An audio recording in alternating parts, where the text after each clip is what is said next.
Thank you for keeping it KBC. This is KBC and a very warm welcome to the Lunchtime News. Thank you for creating time for us. My name is Irene Muchuma. Odim on sign language interpretation.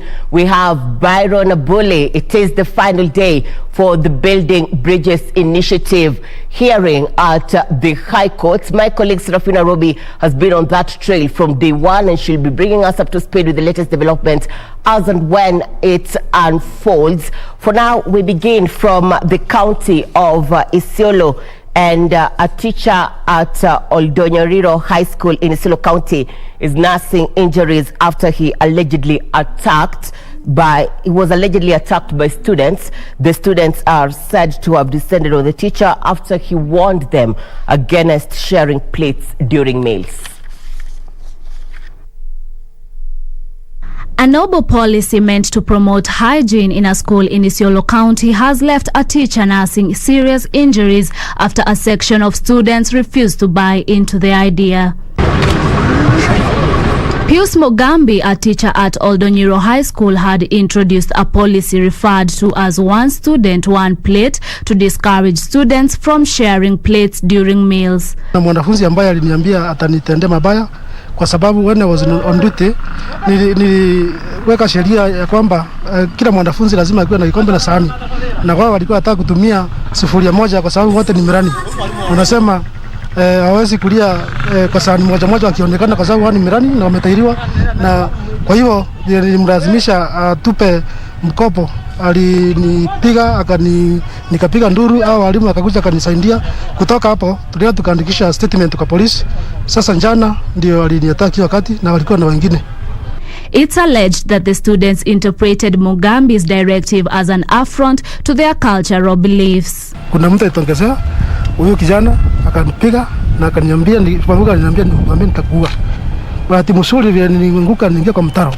Rungu ya pili kanikosa. Kutoka hapo sasa ndio nikaruka na nikaanza kupiga nduru. Bahati mzuri kuna askari alikuwa around kwa compound, akaona akakuja mbio, akatochi akakimbia. Kenya Union of Post-Primary Education Teachers Isiolo Branch Executive Secretary Moses Kimwere says cases of students roughing up their teachers are on the rise in schools around Oldonyiro area. I don't know what is happening in Oldonyiro, lakini sisi tunaomba kwamba these things should not be repeated again. Tunataka kuonya serikali that the security of a teacher is a paramount thing. Mambo ya kucheza na haki ya walimu, hiyo sisi kama KUPPET hatuwezi kubali. Ile imetendeka leo ni mojawapo ya cases mbalimbali ambazo tumekuwa tukifuatilia, na kuna hii tendency ambapo wanafunzi wana attack walimu na hakuna hatua moja tunaweza kusema imechukuliwa ya kudhibiti hali hiyo. Kwa hivyo sisi ambao tunafunza watoto wale, ni wakati ambapo sasa tunasimama na kusema hatutakubali hili. Kwa sababu mwalimu kabla aweze kufunza pale vyema, lazima akuwe amehakikishiwa security. Samburu Council of Elders Isiolo Chapter Chairperson Joyce Nairisiae says attacks on teachers may be as a result of abdication of duties by parents. Na ninaamini kwamba hakuna morani yako shule, wale wako shule ni wanafunzi. Kwa hivyo ninaomba wasee wa mashinani, wasee wa Oldonyiro waweze kuketisha vijana chini na waseme hakuna morani yako shule, ni mwanafunzi yako shule ambaye anaongojea kupata kutoka kwa mwalimu. At least 3 teachers have been attacked by students over the last few months in various parts of the country. Janet Kamau, Lunchtime News. At least 150 children are reported to have died between January and December 2020 in Busia County due to malaria. 4,482 children above 5 years were diagnosed with malaria over the same period, where 896 of them were admitted to various hospitals in the county with the disease. Busia County Department of Health and Sanitation says malaria remains a major challenge in the region, calling for concerted efforts in taming the disease. Malaria is a major threat in Busia County. Health Chief Officer Dr. Isaac Omeri says the disease has caused untold suffering to thousands of mothers and children in the region. Katika kaunti yetu ya Busia, malaria prevalence iko 19%.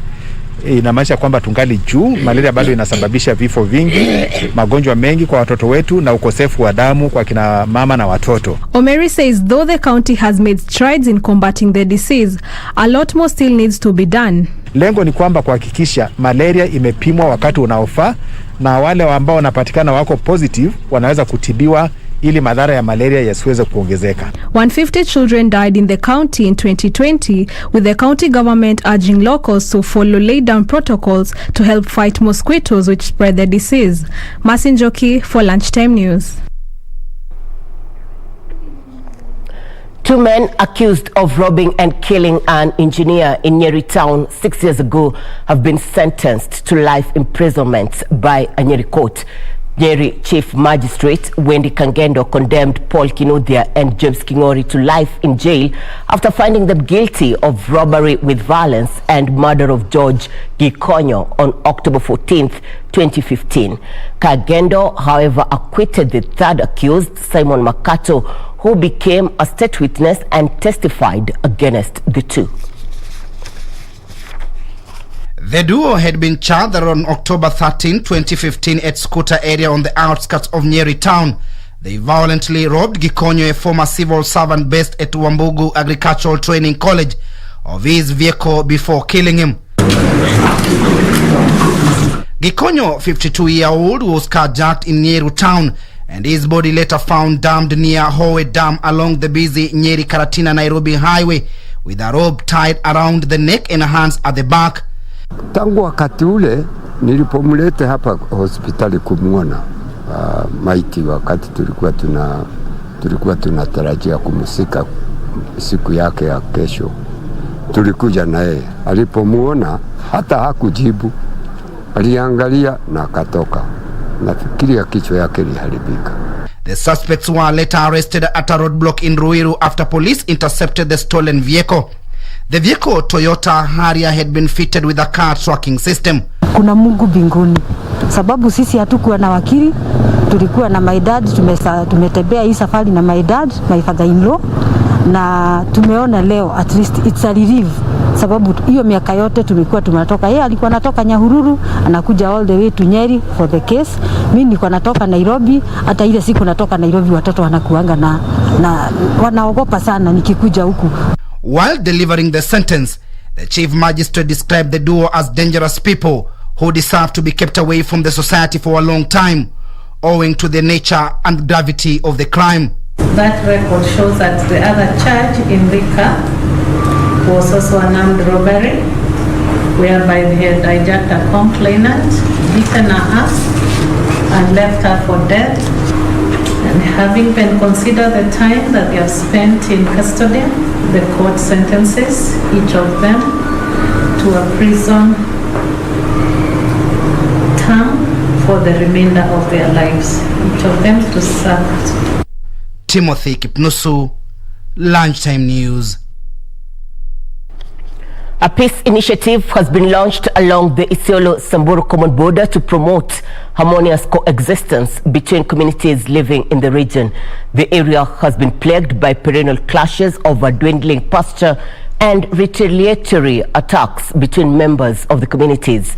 Samburu County Commissioner Abdirazak Aljaldesa says peace meetings have been lined up with the aim of building trust and promoting brotherliness between the residents. After years of bloodshed, warring communities in Isiolo and Samburu counties have vowed to end hostilities and cattle rustling. Samburu County Commissioner Abdirazak Jaldesa, in welcoming the truce, said the government will engage the communities on ways of entrenching tranquility. Our message to all the communities, especially from Isiolo and Samburu, is to coexist and work together to ensure that we graze together, we do watering together without, essentially coming into conflict. Clashes over pasture and theft of livestock have always led to serious ramifications. The county commissioner urging the grazing committees in the area to ensure herders from the rival communities are grazing in different areas to avoid escalating tension. Another outstanding issue is also some 200 shots which were stolen from around Com area and were driven all the way to Merile. Merile is in Marsabit. We are also engaging the people from the other end who are following up on the matter so that those shots are also returned back to the owners. Leaders have been warned against further incitement. Gladys Mungai reporting for Lunchtime News. Now, the newly elected Kenya National Union of Teachers Secretary General Collins Oyu says the new leadership is committed to reclaim the union lost glory and urged teachers to support the new team. Oyu replaced long-serving Wilson Sosion as NAT Secretary General. Speaking during his visit at the NAT offices in Siaya County, the new Union Secretary General said that the events that almost grounded the union were now water under the bridge. The mistake, I want you to agree, was on all of us. Let us actually come together to restructure and bring back the union to its feet. He also paid tribute to former union officials for their contribution to the movement growth. Why we are so particular is the fact that we want to restructure and bring back the Kenya National Union of Teachers, the giant union in this country. The union that celebrates total membership of over 200,000. Early this week, Oyu led a team of NAT and the Kenya Union of Post-Primary Education Teachers, KUPPET, in a meeting with the Teachers Service Commission to discuss a new collective bargaining agreement. The meeting, however, did not yield much as KUPPET and NAT accused the TSC of failure to put an offer on the table.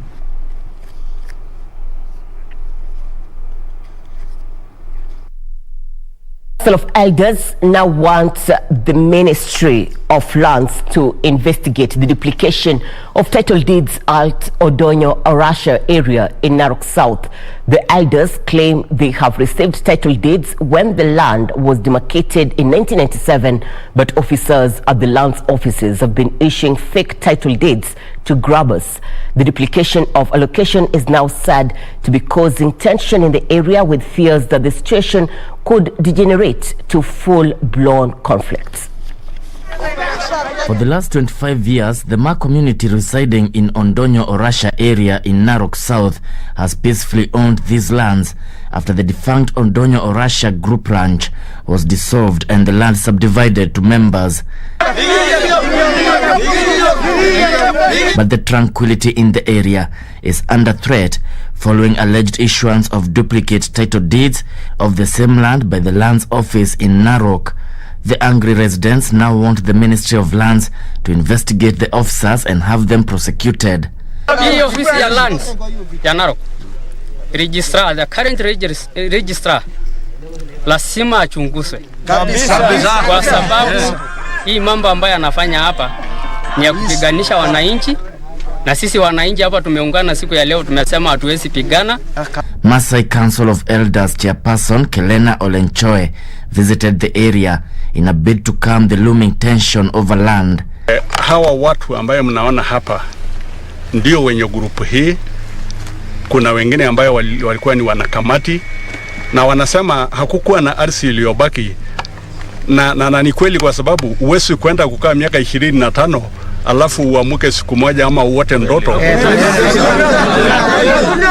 na kwenda kusema ati kuna mali ilibaki. Kwa mwaka hii yote 20 iliyopita 25 ulikuwa wapi? Narok North MP Moitalel Olekenta visited the Lands Office in Narok to find out why it was being used to create tension where locals have coexisted in peace for generations.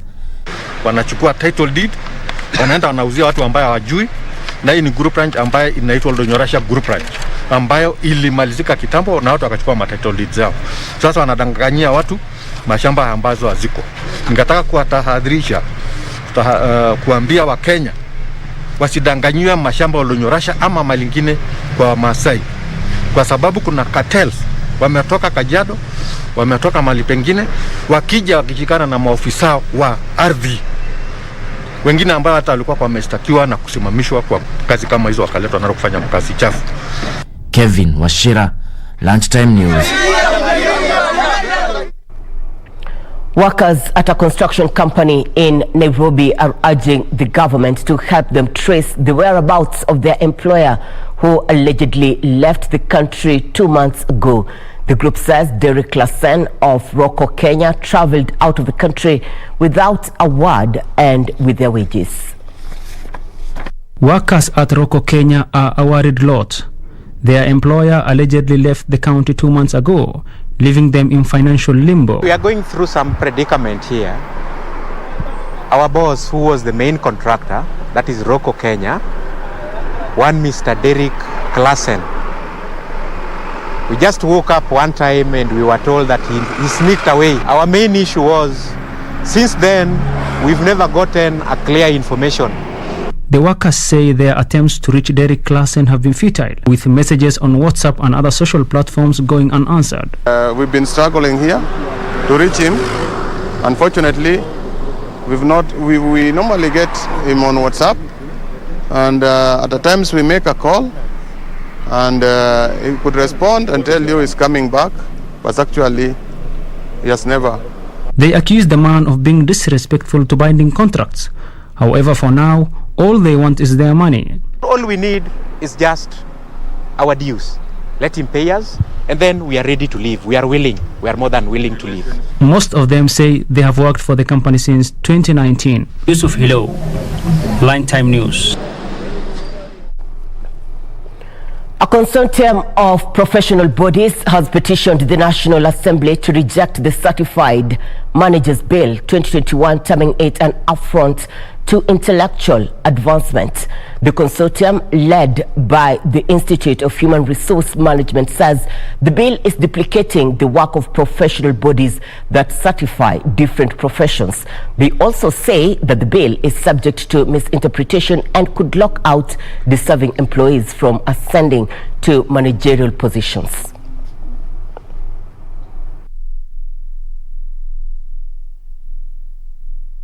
The bill is wrongly premised on a wrong assumption that a manager is a profession, yet management is a level within the hierarchy of management. The management hierarchy comprises of top-level managers, mid-level managers, lower-level managers, which technically makes individuals in the organizations as manager. That we need to strengthen the existing professional bodies in terms of professionalism. So it is just a matter of enhancing and ensuring the implementation of the code of conduct for these professions, and that will cure all these issues that certified managers bill intends or imagines that it can cure. Professionals go through certification. HRM, you got certification. Members go through certification, training, CPD, and conduct. That's what a profession is. But this one does not come up clearly in this bill.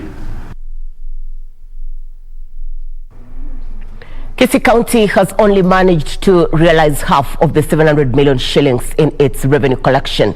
The county government attributes the revenue shortfall to the COVID-19 pandemic and fear that the 2021-2022 financial year could even be worse.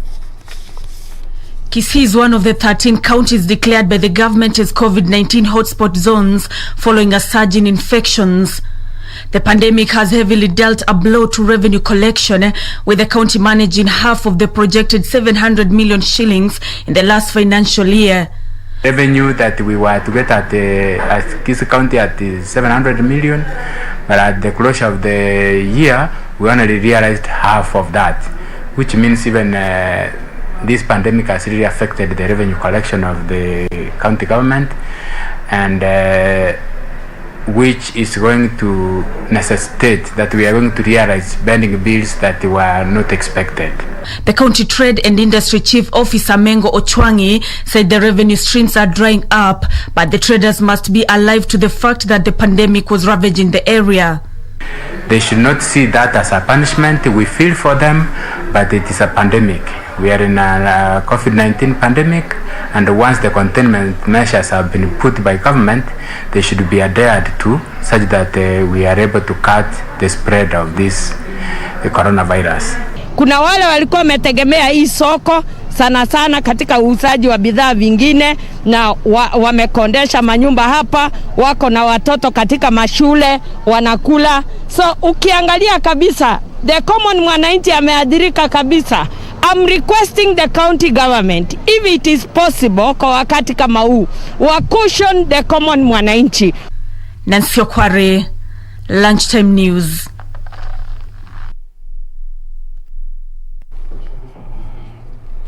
Let's shift matters to health concerns. Negative myths and misconceptions are still the greatest hindrances to optimal contraceptives and family planning methods in Kitui County. According to a report by Performance Monitoring for Action, an agency specializing in reproductive health surveys, over half of women of reproductive age in Kitui still lack comprehensive information on modern parenting methods. The need for the correct information on family planning and modern contraceptives for women of childbearing age cannot be overemphasized. A report by Performance Monitoring for Action, PMA, however, indicates that 53% of women in Kitui don't have access to proper information on usage and possible side effects of the various conventional family planning methods. If the woman is provided with enough information and they are also provided with information surrounding side effects when they are receiving the method, then they will be well informed and they will be able to know when to go for help if they encounter the side effect. Senior Technical Advisor, PMA, Mary Thiongo, says the situation has allowed unfounded myths and misconceptions to take center stage, thereby making a section of the women to shy away from contraceptives. Thiongo, however, noted that the County Health Department was working on an action plan aimed at bridging the information gap, especially among the youth, by equipping them with the proper information regarding their sexual and reproductive needs. They have drawn a strategy to make sure that they improve the statistics on provision of comprehensive information as they are providing the FP services. Caroline Kamau for Lunchtime News. This is KBC and you're watching Channel 1 Lunchtime News. You're also live on our social media platforms at KBC Channel 1 on Facebook, YouTube and Twitter. We are taking a short commercial break. We'll be back with more. Stay with us.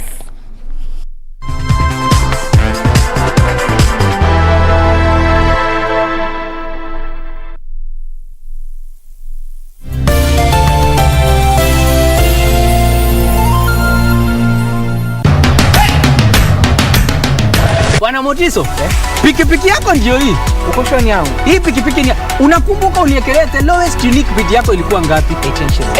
18 shillings. Na unajua kuendesha hii gari? Kidogo. Haya, kitoko yako shika helmet, kifungu yako chomoka na mali yako. Kujiunga na QuickBid ni rahisi. Enda kwenye M-Pesa, bonyeza paybill kisha weka business number 4032353. Kwenye account weka kodi ya bidhaa unayotaka na bid yako ya chini zaidi. Kwa mfano TV 16. Kisha weka shilingi 20 tu kama idadi yako. Weka bid yako pia kwenye www.quickbid.co.ke. Kumbuka, bid ya chini zaidi ya kipekee ndio hununua. QuickBid, bidhaa bora kwa bei ya chini.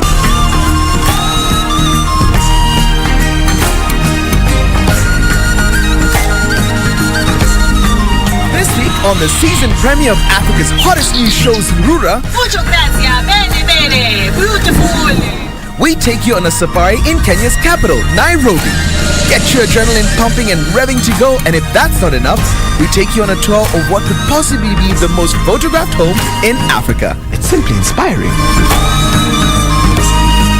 That's all coming right up on Surura. Find your adventure, only on KBC.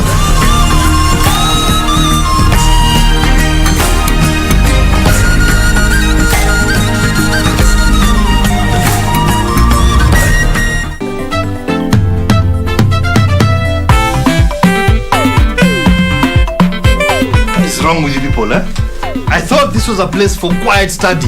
I could hear you all the way down the hall. Is that why you brought that pathetic Rexine to take over? Is that why you told her not to mind our pathetic English? Only wild pigs enjoy a smelly, messy bath. Something that I'd give easily. Whom are you calling a pig? Or maybe you want to skip the lesson so that you can go and skip on that pig bath. Rotten pig meat. I cannot believe that I will be broke again. How can anyone resist such a lucrative business? That strike me right now. Mr. Tisha has finished to be comparative. Classmates.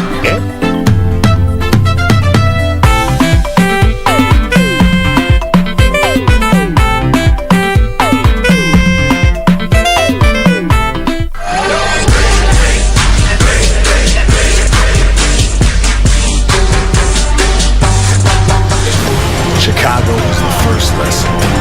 In Chicago, we took down the fifth. Ceiling! The battle riot was the second. Here comes Atlas Security. Oh, thank God. The referees, they're everywhere. MLW, are you really ready for another lesson?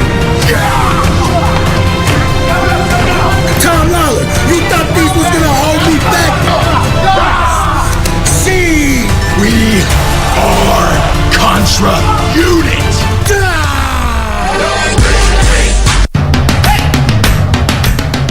Bwana Motiso, pikipiki yako ndio hii.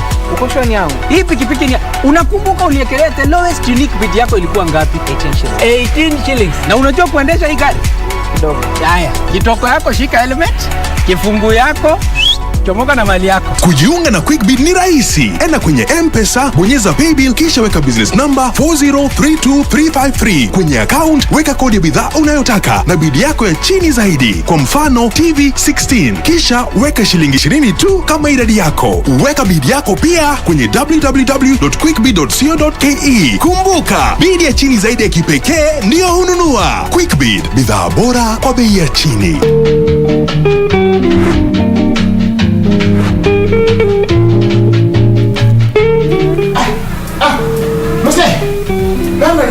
Unaita nani msee kwanza wewe? Umeona baba yako hapa? Mkitualipia watoto namna hivi, sisi vijana tutaoa wakina nani? Sasa ukiwa kijana mimi nitaitwa nini? Motse amekondiboswa. Hapana. Amefanya nini? Amemadhuna. Amemadhuna. How can I kill myself when I'm still breathing? Ulisema hivyo ili hiyo time tulikuwa na shida sana, ukasema tupange hiyo njama ili tupate ile pesa tuweze kujiendeleza katika maisha. Wait a minute.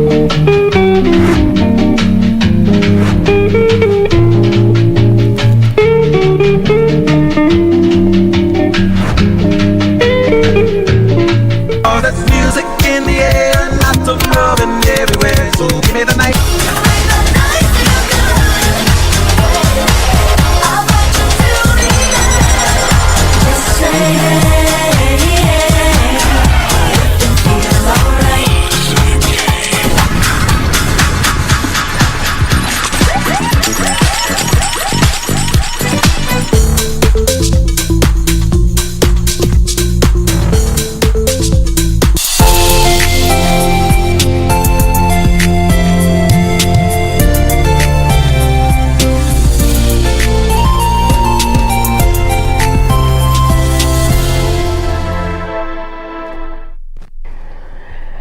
Thank you for staying with us. Welcome back. This is the Lunchtime News. Across the borders, China has marked the centenary celebrations of the greatest spirit and indication of the country as a major power in the world. The Chinese national flag was escorted while a 100-gun salute was fired to honor the party's 100-year grand history at the Tiananmen Square.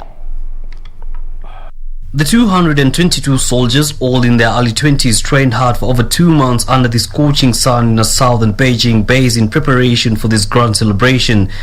During the ceremony, the Guard of Honor of the Chinese People's Liberation Army escorted the national flag, while a 100-gun salute was fired to honor the CPC's 100 grand year history at the iconic Tiananmen Square and winning world acclaim. The celebration was attended by a careful selected audience of about 70,000 people, all who were not wearing face masks. Yusuf Farah reporting for Lunchtime News.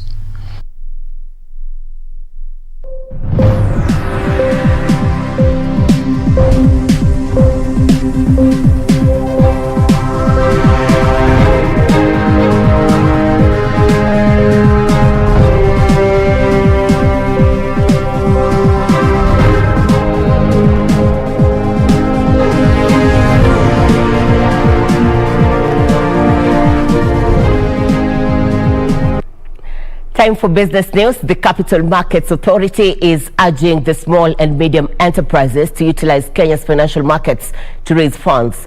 CMA says they have created a partnership with the Kenya Private Sector Alliance aimed at deepening the participation of SMEs in the local markets for financials. The MasterCard Middle East and Africa MEA SME Confidence Index indicates that 62% of SMEs in Africa are optimistic about the next 12 months, while 61% of SMEs in Kenya are seeing positive signs of recovery. The Capital Markets Authority and the Kenya Private Sector Alliance have created a partnership that will see the two institutions collaborate in the development of policy and regulatory interventions to create a conducive business environment to support SMEs tap capital markets. KEPSA Chief Executive Officer Carol Karaoke says the MOU complements their series of training that they have been conducting on businesses, especially in accessing financing. MSMEs will now be able to access the capital market products, hence easing their burden of getting credible financing for their operations. The partnership between KEPSA and CMA will also look for a joint work plan to support the activities under the partnership.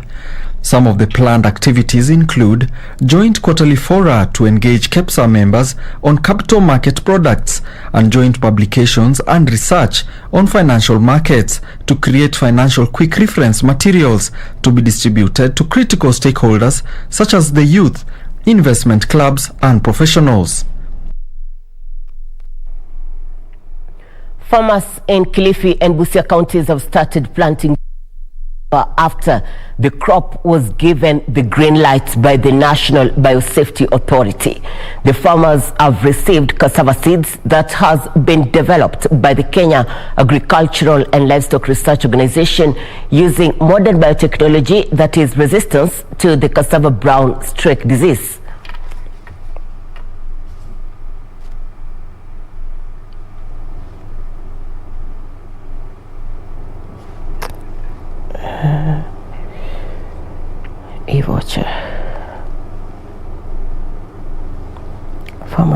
Safety Authority, there are no cassava varieties with natural resistance to cassava brown streak disease that leads to devastating losses of up to 98%.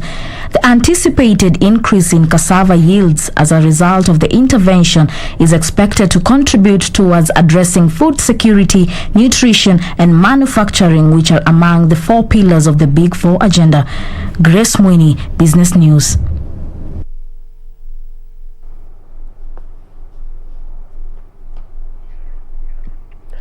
Farmers from Uasin Gishu County are set to benefit from a training program. Food and Agricultural Organization owners of e-voucher system to lower the cost of production in the region. Julius Rotich, Uasin Gishu County Chief Agricultural Officer, said the move is aimed at equipping farmers in assessing farm inputs at subsidized cost and correct quantities and correct time. Food and Agricultural Organization, FAO, has partnered with Kenya Management Information System to train farmers in Uasin Gishu County on use of the e-voucher system to enable farmers in the region buy subsidized farm inputs. About 25 farmers from Tapsagoi Ward, Tarbuk Sub-County are among the first beneficiaries of the training program with the support of the United Nations. Julius Rotich, Uasin Gishu County Chief Agricultural Officer, said the move is aimed at equipping farmers in accessing farm inputs at a subsidized cost, the correct quantities and correct time. He further says the system will assist registered farmers in Uasin Gishu in redeeming vouchers issued by the county government to facilitate them access seeds, fertilizer, agrochemicals and insurance from authorized agro dealers. National Value Chain Support Program has the mandate to check the challenges experienced by the system. The system was tested last year and a few challenges arose that necessitated improvements to be carried out in further improving the system to perfection. Some of the recommendations brought before the developers included delay in payments, receipt messages, technical problems, and levying a surcharge on electronic transactions. Caroline Jenga for Business News.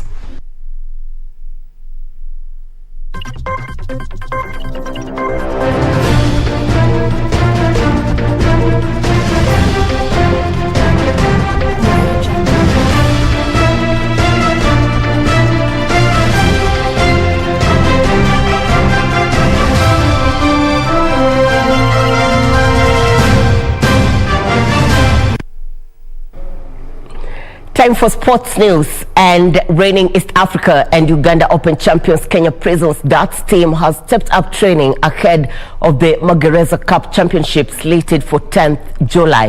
Magereza will be aiming to retain the title which they bagged last year. Magereza darts team has stepped up training ahead of the Magereza Cup Championship, where the prison warders will be targeting to extend their dominance. Captain Francis Mulonzi says the team is in tip-top shape ahead of the championship. His sentiments were echoed by team manager John Kipchumba, who called on teams to turn up in large numbers. Kama wakati zile zingine, kama mwaka zile zingine, lakini kwa sasa vile tunaona talili, tunaanza kuingia kwa mchezo na tunajaribu sana, na tunaomba Mwenyezi Mungu ile mambo ya COVID iweze ikapotea ndio tuweze kurejea mchezo bila inastahili. Kipchumba noted that COVID-19 protocol have been put in place in line with the government and Ministry of Sports directives. Wachezaji yangu wamejitayarisha vilivyo, na najua ya kwamba tarehe 10 na tarehe 11 Mungu kwa mapenzi ya Mwenyezi Mungu tunaweza kuwa washindi. So far, 22 teams have confirmed their participation, led by Kajiado County, Baringo County, and Trans Nzoia, among others.